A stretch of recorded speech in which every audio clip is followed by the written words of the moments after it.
Que Dios les bendiga a cada uno de ustedes. Es bueno saludarles a través de este video. Mi esposa y yo los tenemos en oración. Y este es el último domingo antes de la Natividad o lo que nosotros celebramos como el nacimiento del Mesías. Pero hay mucha riqueza bíblica en cuanto a este evento. Yo quisiera que en esta ocasión ah, nosotros viniéramos a reflexionar en la escritura en el capítulo 7 de Segunda de Samuel. Y yo quisiera que la escritura es como un tejido, como esos tejidos que hacen para hacer, por ejemplo, los tapetes, que hay todos esos bordados en los que todo está entretejido y todo conecta de un lugar a otro. Y vamos a ver en esta ocasión, segunda de Samuel, capítulo 7 versículo 10. En este versículo, ah, nosotros leemos, además yo fijaré, está hablando Dios al rey David, yo fijaré lugar a mi pueblo Israel y los plantaré para que habite en su lugar y nunca más sea removido, ni los inicuos le aflijan más como al principio. Esta es una promesa de Dios y naturalmente en la escritura nosotros vemos este texto, todo este texto de todo el capítulo 7 del versículo 1 hasta el versículo 17 y el resto del capítulo, prácticamente todo el capítulo, está sentado, está establecido en el centro de la historia deuteronomista. O sea, en la historia deuteronomista, quiere decir los escritores que se conocieron del libro de Deuteronomio. Um, esto, esta parte de la escritura de Segunda de Samuel, capítulo 7, une los hilos que mantienen unida esa historia deuteronomista, que es una tradición que tuvo también, que contribuyó para el establecimiento del Pentateuco. Ustedes saben que las escrituras es una proceso, es una formación compleja en el que en el principio era una tradición oral. Obviamente que estamos hablando de siglos y siglos y siglos y hasta uh, miles de años en los que la escritura se vino formando poco a poco, y esta porción está relacionada, está conectada a la tradición deuteronomista, que está conectada con el Pentateuco, con la ley. Pero vamos a ver el origen de este versículo 10 y cómo esto está conectado uh, al nacimiento del Mesías. En todo esto, el tiempo que describe este pasaje es muy complejo, porque el tiempo que el pasaje en sí describe es el tiempo del rey David. Pero el tiempo en el que se compone son varios siglos después que se compone, y eso es en el exilio, cuando el pueblo, allá en los años 585, 86, 87, estuvieron ellos en el exilio. Allá en el exilio es cuando ellos componen todos estos pergaminos que estaban sueltos, historias no solamente escritas, sino orales, y ahí se compone, todo esto se viene a juntar para realizar lo que es el Torah, o sea, la Biblia en sí, que es para el judío, para la tradición hebrea, la ley de Dios, la instrucción de Dios, pero que habla de tiempos muy antiguos hacia atrás. Entonces, de la misma manera, los evangelios fueron compuestos más hacia el final del siglo I después de Jesucristo, o sea, décadas después de la crucifixión y la ascensión. Los primeros escritos de los evangelios fueron el apóstol Pablo cuando él viajaba predicando al Mesías, a Jesús de Nazaret, el Cristo, y se juntaban comunidades que después él les escribía a ellos para informarles e instruirles. Ellos tenían muchas preguntas porque obviamente en el tiempo del primer siglo ellos no estaban muy familiarizados con mucho de las tradiciones judías. Estas nuevas generaciones de creyentes que ahora venían a participar de la misión y de la visión de la promesa de Dios para toda la humanidad a través de la promesa que Dios hizo a Abraham. De modo que aquí tenemos este pasaje de Samuel. Habiendo ganado, de acuerdo al pasaje, y si ustedes leen en el versículo 1, aconteció que cuando ya el rey habitaba en su casa, después de que Jehová le había dado reposo de todos sus enemigos alrededor, está describiendo uh, un contexto muy antiguo al que se compone el libro, pero que a través de, digamos, fuentes de, ya sea escritas, orales, tradiciones, se viene a componer este contexto de este libro de Segunda de Samuel. Y pues se describe aquí el contexto de esta narración en el que, ya habiendo ganado paz y estabilidad, David decide hacer algo para Dios. Es lo que está describiendo el capítulo 7 y vamos a tocar algunos versículos. Solo que al fin de cuenta, cuando él propone hacer algo para Dios, Dios le viene a recordar que en su relación con su creador, Dios es principalmente el proveedor, no el receptor. En otras palabras, Dios siempre derrama de sí a la creación porque emanó de Dios. Dios ha traído a David a este lugar, de acuerdo a la narración del capítulo 7, y en el lugar de David, en lugar de que David construya una casa para Dios, es lo que este capítulo propone, el capítulo 7, en el versículo 2, dijo el rey al profeta Natán, mira, ahora yo habito en casa de cedro y el arca de Dios está entre cortinas, o sea, está en una tienda como en el tabernáculo de el tiempo del desierto, cuando ellos andaban en el desierto. Ahora ya ellos están en la tierra de Israel, en la tierra prometida que Dios le había dado. Dios había cumplido esta promesa, pues.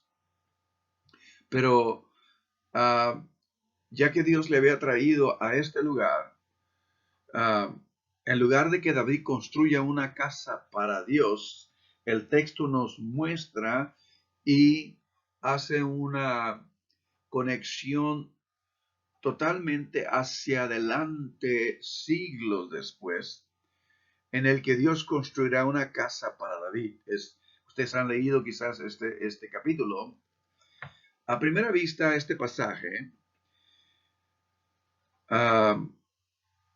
parece une muchos de los grandes temas teológicos del cristianismo triunfante.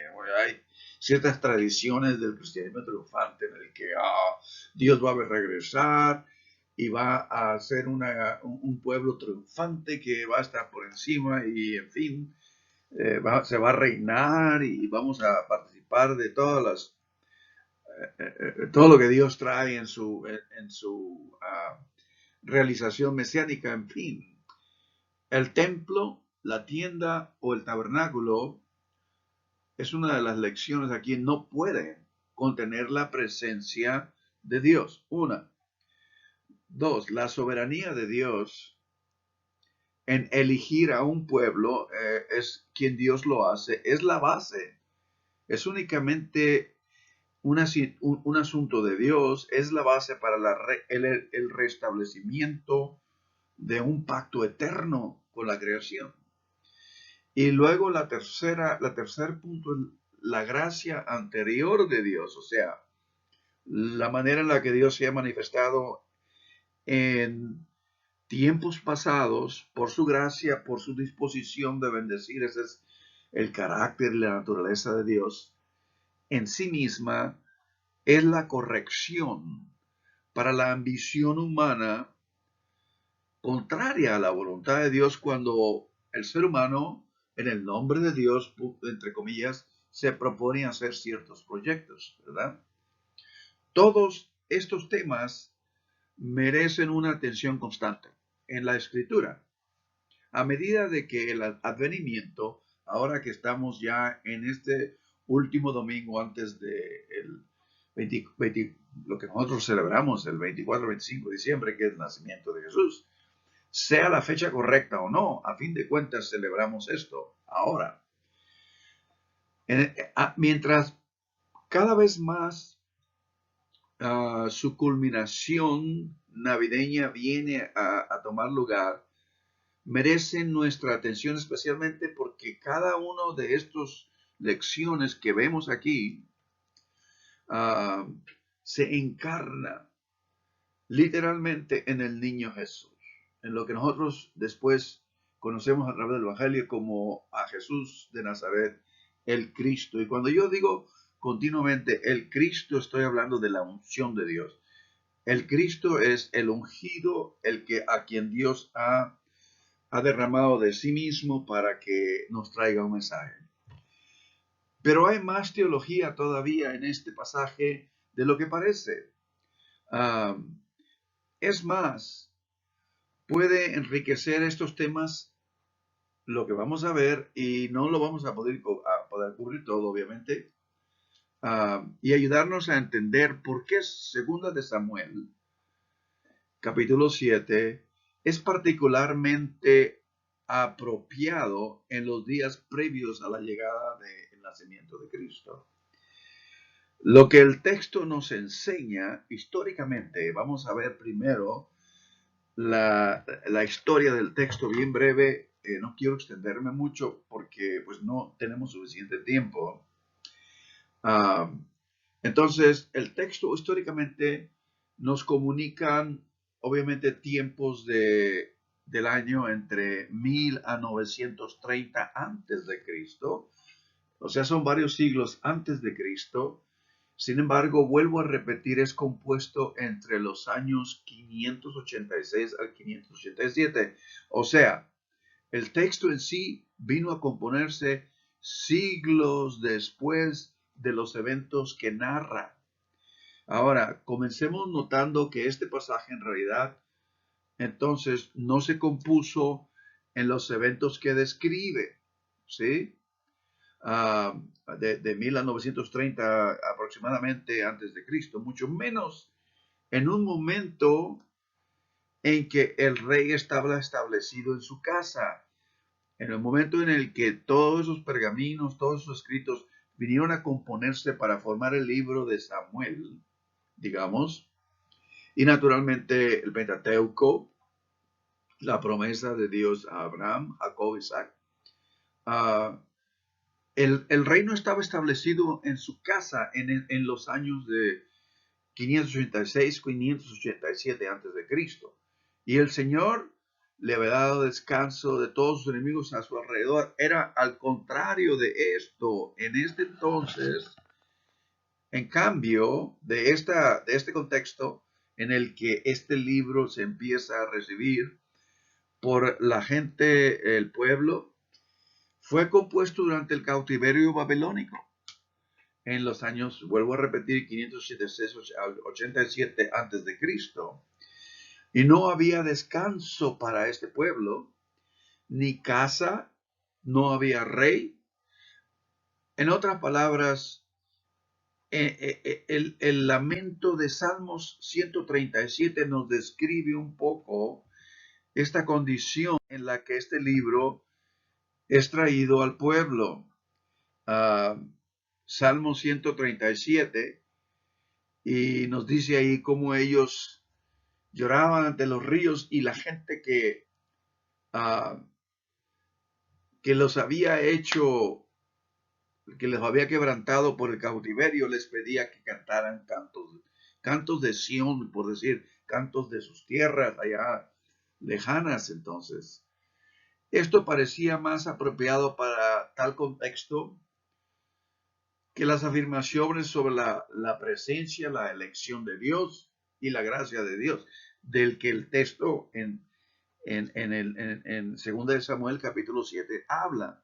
Salmo 137 sería más apropiado para este tiempo de 586-87 que este mismo capítulo 7. Sin embargo, las preguntas que nosotros nos hacemos, y yo diría, las preguntas que la gente al leerlo se harían, es, ¿puede este pasaje de 2 de Samuel capítulo 7 de este libro tener sentido para un pueblo derrotado, bajo cautiverio, opresión y sin esperanza, que después de ver morir a sus seres queridos, o sea, las primeras generaciones, porque estuvieron cautivos por largas décadas, largo tiempo, y los primeros que llegaron ahí cautivos a Babilonia, murieron en Babilonia. Las generaciones que salieron de Babilonia para regresar a Palestina, a Judea, a construir de nuevo lo que es Nehemías, si ustedes leen el libro de Nehemías, estas generaciones nunca habían vivido en esta tierra, nunca habían crecido, no conocían la tierra. Ellos venían por primera vez bajo el liderazgo de Nehemías a la tierra que era prácticamente la tierra de sus padres, pero que ahora iban a reconstruir. Pues esas primeras generaciones fallecieron en el exilio. Y esta gente, al ver a sus seres amados fallecer, solo les quiere esperar que ellos mismos mueran en la misma manera. Entonces, ¿puede el Dios descrito en 2 de Samuel capítulo 7, es la pregunta, ser el mismo Dios que es adorado en el exilio? ¿Cómo pueden las personas debatidas y desesperadas en el exilio concentrarse en la presencia, la elección y la gracia de Dios en un contexto prácticamente así como cuando necesitan desesperadamente alivio de su condición de su vida, primeramente en un contexto de muerte, en un contexto de opresión, en un contexto de derrota? Estas preguntas podrían responderse negativamente, obviamente, ¿no? Quizá el Dios del exilio, para esta gente podrían llegar ellos a pensar, está ausente. Es, imponente o cruel y adorar al Dios de 2 de Samuel, de lo que describe aquí, de un reinado de paz, no va a ser afligido por sus enemigos, en fin. Esto sería prácticamente uh,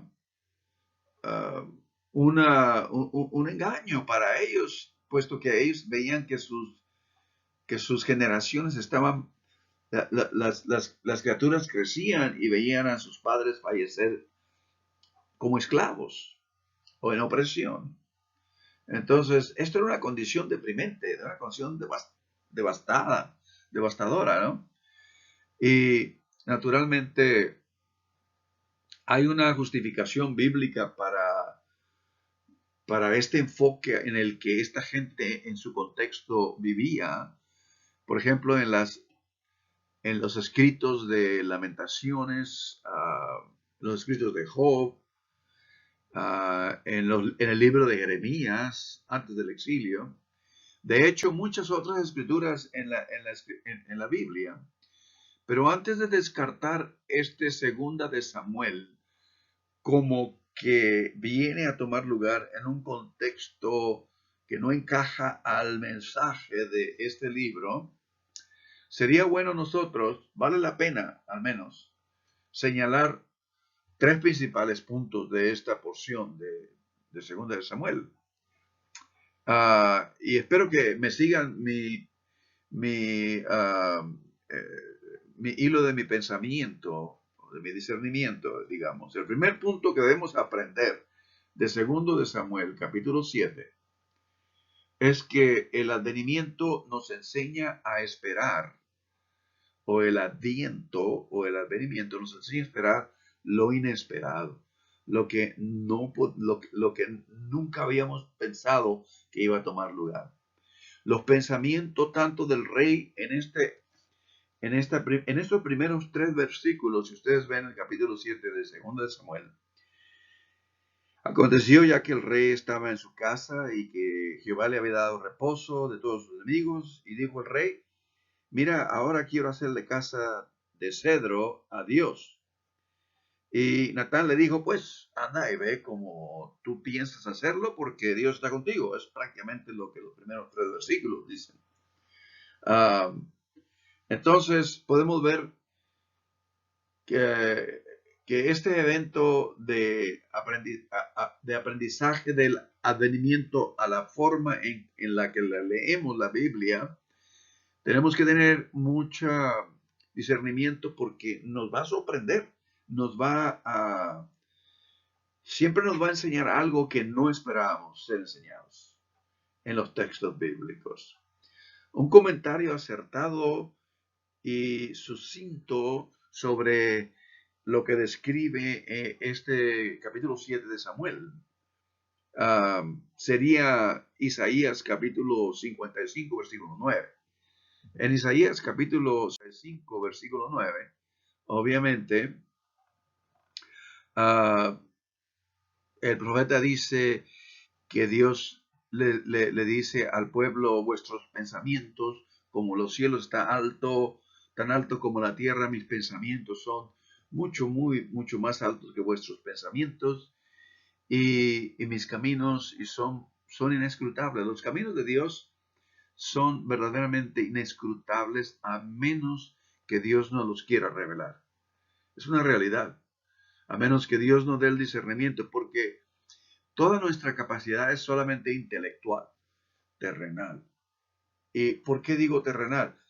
Porque todo nuestro intelecto contiene conocimiento de lo que hemos aprendido al ir creciendo en nuestra familia, en nuestra cultura, en nuestro ambiente, de modo que es terrenal. Y el conocimiento que habla la Escritura es espiritual. Acuérdense bien, el conocimiento viene a través del ejercicio de nuestro intelecto. La sabiduría viene a través del Espíritu. Entonces Dios nos da sabiduría para entender y aplicar y ampliar nuestro entendimiento, nuestro discernimiento de lo que Dios nos está queriendo indicar. De modo que en 2 de Samuel, capítulo 7, nosotros vemos que los pensamientos tanto del rey como del profeta se contradicen con la palabra de Dios. Si ustedes ven los versículos del 4 al 8, Dios hace una corrección a lo que David está pensando y a lo que Natán le está respondiendo. Natán aquí en el versículo 3 le dice: oh, sí, quieres hacerle casa a Jehová. Ya que tú tienes casas, quieres hacerle una casa a Jehová. Tú lo has decidido, tú eres el rey, Dios te ha ungido, pues adelante, haz esto. Y así es como le dice en el versículo 3, anda ahí y haz todo lo que está en tu corazón, porque Jehová está contigo. O sea, Natán dice: yo no cuestiono nada de eso, pues adelante. Y naturalmente, tanto las formas humanas de honrar a Dios no solo son rechazadas en este capítulo, sino que son invertidas. Y ahí es donde está la enseñanza de este capítulo. Y naturalmente yo les quisiera hacer el énfasis que este texto es la culminación de la promesa de Dios hecha a Abraham en Génesis capítulo 12, versículo 2. Ahí lo dice: aconteció que ya el rey estaba en su casa después de que Jehová le había dado reposo de todo alrededor de él, de todos sus enemigos. En otras palabras, Dios le dice a Abraham, te haré una nación grande, te engrandeceré tu nombre y te haré una bendición. Y esto es lo que capítulo 7 está describiendo. Sin embargo, incluso al leer este capítulo vamos a aprender unas cosas. Cuando la promesa se ha de cumplir de lo que Dios le ha prometido a Abraham, en este caso que le llevaría a una tierra que fluye leche y miel, ya estaba en el capítulo 7 de 2 Samuel, ya el pueblo estaba establecido en esa tierra. Entonces, a pesar de esto, la tensión entre Dios y la humanidad, que es parte de la historia desde Génesis capítulo 3, ¿verdad? En su relación con el ser humano, también es muy evidente en este capítulo 7. Este texto representa la gracia y la promesa de Dios dadas gratuitamente a una humanidad que todavía desea usar esta gracia como poder personal, algo que es la tendencia humana muy seguido, cuando nosotros nos sentimos muy bendecidos. En la superficie, la motivación de David parece ser honorable. Pues yo tengo casa. En los primeros versículos del capítulo 7, pues le voy a construir una casa a Dios, a Jehová, al arca. Vamos a construir una casa de cedro. Pues esa motivación parece ser honorable. Sin embargo, se sabe lo suficiente sobre la mezcla de motivos para todos los que actuamos junto con el conocimiento de cómo los políticamente poderosos, y nosotros lo hemos experimentado, a veces recurren a la religión para sus propios fines. Y ustedes se darán cuenta, lo he dicho anteriormente, en México, sobre todo en Latinoamérica, el centro de la ciudad siempre está la catedral, el palacio municipal y el parque. La religión, el gobierno y la recreación. Entonces, muchas veces en la política se mezcla, y eso ha sido una tradición desde que la iglesia fue tomada por el Imperio Romano, que se convirtió en la iglesia católica romana, y después de esto viene a ser una mezcla de los que tienen la autoridad política, los poderosos, los políticamente poderosos, usan la religión para sus propios fines. Lo hemos visto eso, y lo hemos visto en la exterminación de muchas culturas nativas en todos los países de eh, América Latina, ¿sí? Uh, las culturas que han sido exterminadas con ese propósito, para extraer, para enriquecerse y para explotación. Pero vamos a ver la tensión que inmediatamente nos presenta los versículos del 1 al 3. Vuelvo a repetir, ya el rey habitaba en su casa, después que Jehová le había dado reposo de todos sus enemigos en derredor. Está describiendo un tiempo de paz. Y dijo el rey al profeta Natán, mira, ahora yo habito en casa de cedro y el arca de Dios está en cortinas, está en una tienda. Y Natán dijo al rey, anda, ve pues, haz la casa que tú deseas. Ok, el narrador obviamente prepara el escenario de esta narración del capítulo 7 desde la perspectiva de Dios. El rey se instaló en su casa, esa era la promesa de Dios, porque el Señor le ha dado descanso. O sea, todo esto proviene de Dios. De este punto, todo eso es una perspectiva que desciende de Dios. Dios había prometido esto. La promesa dada en Génesis, pues, capítulo 12, versículo 2, en Abraham se había cumplido en el buen tiempo de Dios. Ya estaba todo el pueblo establecido ahí. Dios ha cumplido la promesa de una tierra para este pueblo. Pero en el contexto del versículo 2 y 3, en el que David habla y dice, voy a hacerle una casa a Dios, pues, y Natán le dice, aprobado, vaya, hágala. En el contexto de lo que describe el versículo 1, entonces nosotros recibimos un shock, nos sorprende ver ese contexto.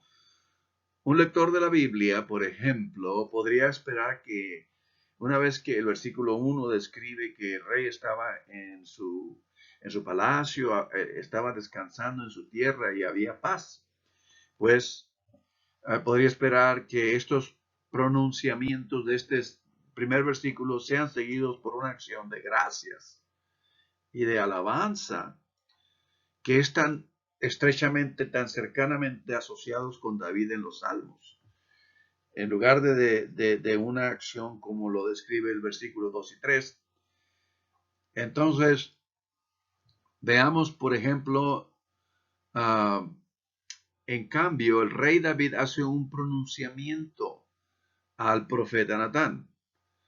Ahora que David tiene una casa, construirá una casa para Dios. Ese es el deseo de él. Parece ser honesto, parece ser sincero. Varias cosas aparecen no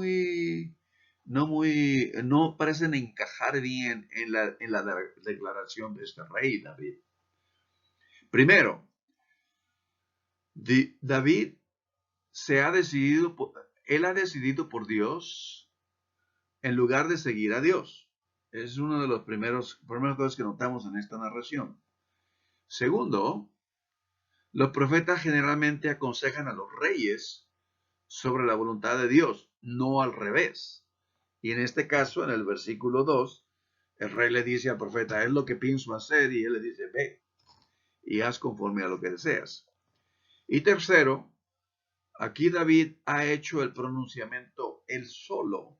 En otras palabras, el David de Jerusalén de este capítulo 7 de Samuel parece no necesitar ni a Dios ni a consejeros humanos.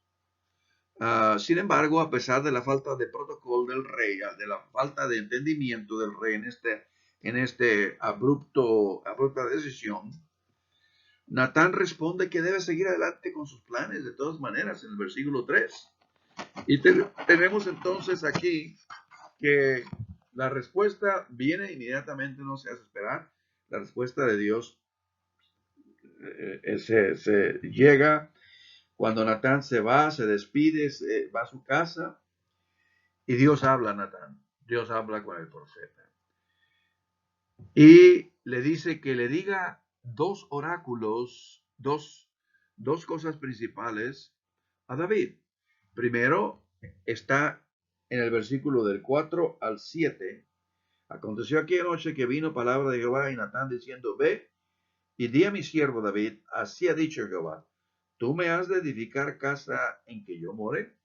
Es una pregunta, o sea, el primero es, a través de estas preguntas que Dios le hace a David, tratar con el asunto de que Dios no ha pedido casa, en primer lugar. Esa no es la voluntad de Dios. Y él está ahora proponiendo hacer fuera de su iniciativa propia, hacer esto. Segundo, en los versículos del 8 al 11, le enseña a David cuál es su lugar en el reino de Dios y lo que necesita recordar David. Ahora el verso 5, ve y di a mi siervo David, así ha dicho Jehová, tú me has de edificar casa que yo more. El verso 5 es el mandato de Dios a Natán de ir y hablar y de hablar por Dios. Ahí están las diferencias. Usando la forma profética, así dice el Señor. Y esto en la tradición judía del Antiguo Testamento es muy fuerte. Cuando el profeta dice así dice el Señor, no está hablando humanamente, está hablando por lo que Dios le ha entregado. Sin embargo, observe que Natán no se le dice que vaya al rey, ahí mismo dice, ve y di a mi siervo. Él no dice, ve y di al rey David. Natán no se le pide que vaya al rey con tanto homenaje y pompa.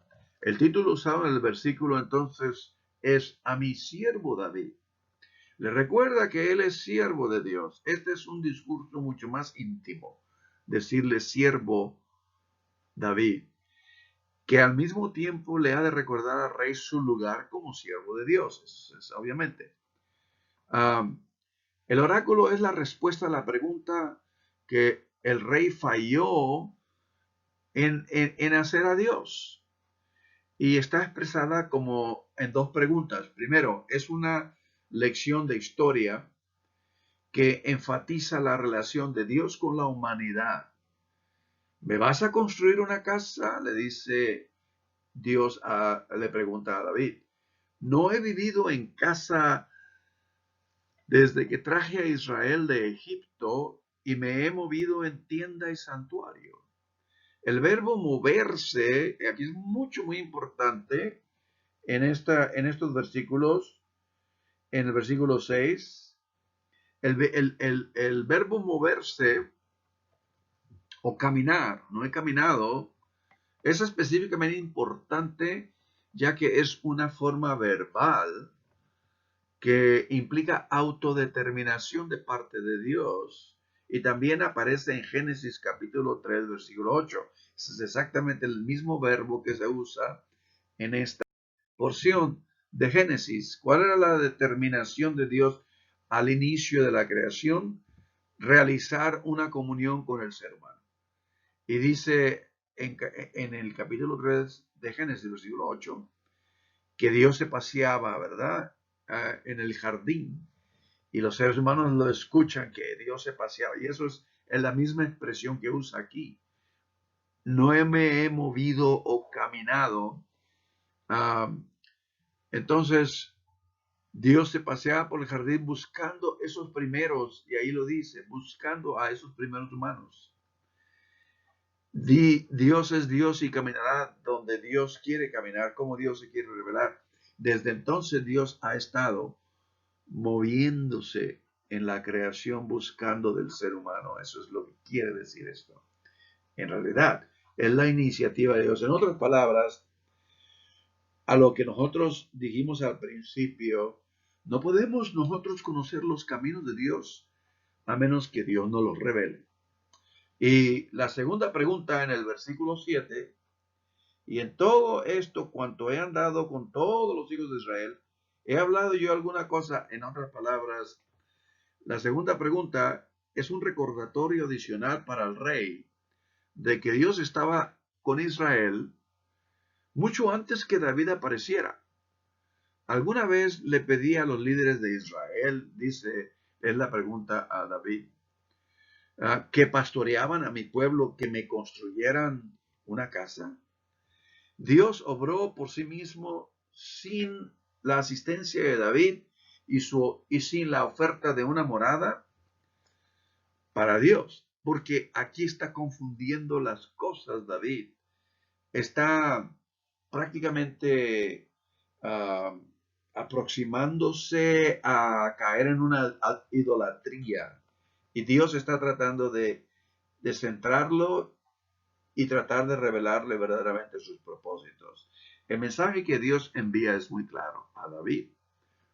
Dios no será domesticado, ni controlado por David, ni por nadie más, sino Dios desea dejar de andar y establecerse. Si es lo que Dios desea hacer, entonces Dios y solo Dios tomará esa decisión. Y eso es prácticamente lo que le está diciendo aquí Dios a David. Ahora, vamos a ver. El segundo oráculo, en los versículos del 8 al 11, todos esos versículos, comienzan con las palabras del versículo 5, obviamente. Ve y di a mi siervo David. En fin, así ha dicho el Señor. Pero aquí la expresión es, así ha dicho el Señor de los ejércitos. Y esa expresión, ¿verdad? Un nombre es una expresión de no mucha intimidad, ¿verdad? Indica el poder de Dios sobre los enemigos de Dios y le dice a David lo que Dios ha hecho tanto por David como por Israel. En los versículos 8 al 9, ¿verdad? Ahora pues dirás a mi siervo David, así dice Jehová de los ejércitos, yo te tomé del redil. Y entonces empieza a recordarle a David, nada menos, que no tenga demasiada codicia ni hambre de poder. Te tomé de los pastos, de seguir a las ovejas, le dice Dios a David, para que fueras el príncipe de mi pueblo Israel. David nunca debe olvidar que es Dios quien lo puso donde está. Y es Dios quien le ha dado la victoria sobre sus enemigos, que es lo que dice el versículo 1. Y le ha dado un gran nombre. La casa de David, por supuesto, es una de generaciones eternas, de acuerdo al versículo 16. Y será afirmada tu casa y tu reino para siempre delante de tu rostro, y tu trono será estable eternamente. En otras palabras, aquí Dios invierte los propósitos de David para revelarle a él que Dios y solamente Dios construirá una casa que solo Dios puede, en este caso, construir. O no una casa de ladrillo, de madera, de cal o de cedro, sino una casa de hijas e hijos. Un templo no de ladrillo nuevamente, sino de corazones humanos donde realmente Dios puede morar. Y eso conecta naturalmente con el ministerio del Mesías. Nosotros leemos, por ejemplo, lo que Dios está haciendo aquí en 2 Samuel capítulo 7. Y fíjese bien, al leer estos capítulos, nosotros nos encontramos que digamos, la comodidad y el sentirse en paz y quedarse en su casa, descansar, estar cómodo, lo guía a David después en el capítulo 11 a cometer el, el, uh, el homicidio con la esposa, con su siervo del ejército, con Betsabé y Urías. Entonces tenemos nosotros que una vez que el rey se pone cómodo y se olvida, y ahora ostentosamente quiere hacerle una casa a Dios, Dios le recuerda que sus principios deben ser sencillos, humildes, siempre dispuesto a recibir la instrucción de Dios. En Filipenses capítulo 2 nos muestra eso nada menos. Algunos de ustedes lo han leído. Esta porción es el primer himno que se cantaba, lo hemos dicho, en tiempos antiguos, cuando los primeros cristianos se reunían. Y no mirando cada uno por lo suyo propio, sino cada cual también por lo de los otros. Capítulo 2 de Filipenses, versículo 4. Haya pues en vosotros este sentir que hubo también en Cristo Jesús, el cual siendo forma de Dios no estimó el ser igual a Dios como cosa que aferrarse, sino que se despojó, que gnosis. Esa palabra es muy fuerte. Y asimismo tomó forma de siervo. El nacimiento de Jesús nos habla de un Dios que viene a envolverse, a enredarse en nuestras dificultades, en nuestros quebrantos, en nuestros problemas, y los experimenta como nosotros lo experimentamos, pero vence sobre estas cosas para darnos a nosotros una mejor opción, una mejor salida, una mejor vida. Y dice, y forma de siervo es duro, es esclavo, se hizo esclavo. O sea, él vino a experimentar la condición de esta gente que tenía el texto de 2 de Samuel. Y naturalmente experimentaba la opresión en el exilio.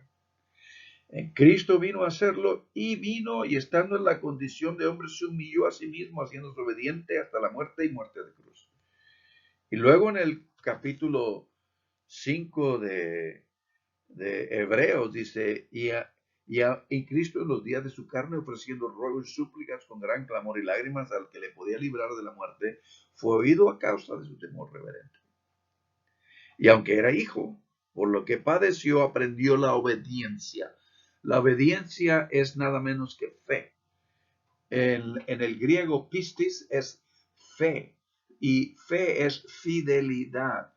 Y todo lo que nosotros hacemos es imitar la fidelidad de Jesús de Nazaret, el Cristo. Imitar esa fidelidad. Y ahora Dios nos ha dado de su Espíritu para llevarlo a cabo. Filipenses capítulo 2, Hebreos capítulo 5. Todos estos textos nos hablan del carácter y de la disposición a la que vino a nacer Jesús de Nazaret, el Cristo. De modo que al observar naturalmente esta promesa de Dios a Samuel, nos damos cuenta que tomó 400 años para que esto viniera a establecerse y se viniera a realizar.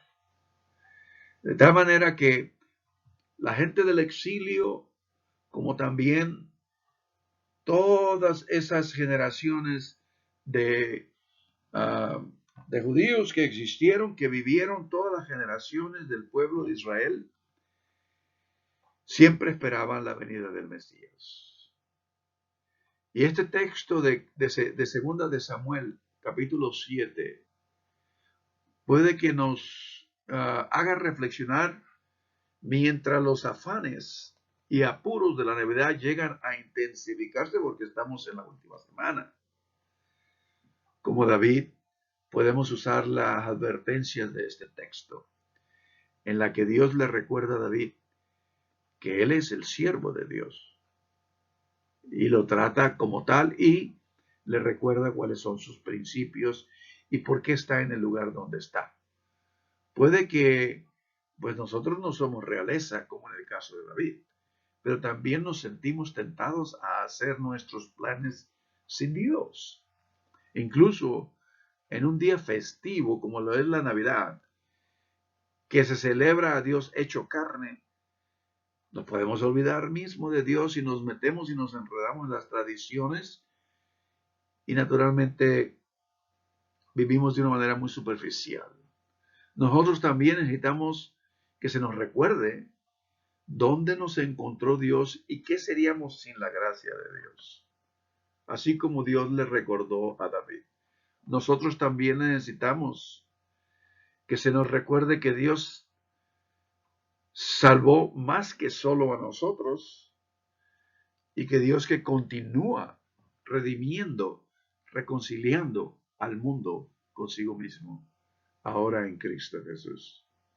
Hermanos, estemos atentos en esta Navidad a nuestra reflexión, alertas, y lo que Dios le dijo a Moisés lo cumple eventualmente. Dios es Dios de la historia. Dice a Moisés, el Señor le dijo, mi presencia irá contigo y te daré descanso. Descanso, eso es lo que Jesús habló. Venid a mí y descansad. Aprended de mí que mi yugo es fácil, mi carga es ligera. Un estilo de vida que Dios nos puede enseñar. Entonces, nosotros tenemos que Dios es el Dios de la historia y nuevamente, como lo dijimos anteriormente, es el Dios de todo lugar y todo tiempo. Nosotros encontramos a Dios en todas y cada una de nuestras experiencias de nuestra jornada en esta vida. En este tiempo del COVID, en este tiempo de estas limitaciones en la que este virus nos ha cambiado totalmente nuestra rutina y nos ha puesto de cabeza al mundo como operaba anteriormente. Ahora nosotros aprendemos que por sobre todas las cosas, Dios continúa siendo el Señor de la creación, de todo tiempo y de todo lugar. Les invito entonces ahora a hacer una oración juntos, hermanos. ¿Sí? Oremos, pues. Bendito Dios eterno, Dios de misericordia, Dios de reconciliación, Dios de bendición eterna, Dios que nos da propósito y realización. En este tiempo, en estos días que vivimos, que tu nombre sea glorificado en todo lo que hacemos. Guía nuestra mente y nuestro corazón hacia ti, para que todo, absolutamente todo lo que hagamos, te dé a ti honra y gloria. En nuestras celebraciones, ayúdanos a reflexionar, ayúdanos a pensar que tú eres nuestro creador y tienes propósitos mucho más allá de la vida que vemos con nuestros ojos naturales y entendemos de nuestro ambiente. Hoy, este día, descansamos en ti, mental, emocional, físicamente y espiritualmente sobre todo. Bendice a nuestros seres amados y continúa obrando con aquellos que están en los cuidados intensivos en los hospitales, aquellas familias que pierden seres amados. Sé con nosotros, oh Dios, ayúdanos, haznos sabios para encontrar la manera de vivir más efectivamente en estos tiempos. Así que todo está en tus manos, en el nombre de Cristo Jesús. Que Dios les bendiga a ustedes y que podamos regresar a vernos de nuevo en Cristo Jesús. Gracias por estar con nosotros. Mi esposa y yo les damos muchas, pero muchas gracias. Estamos muy bendecidos de poder hacer llegar esto hasta ustedes. Que Dios les bendiga.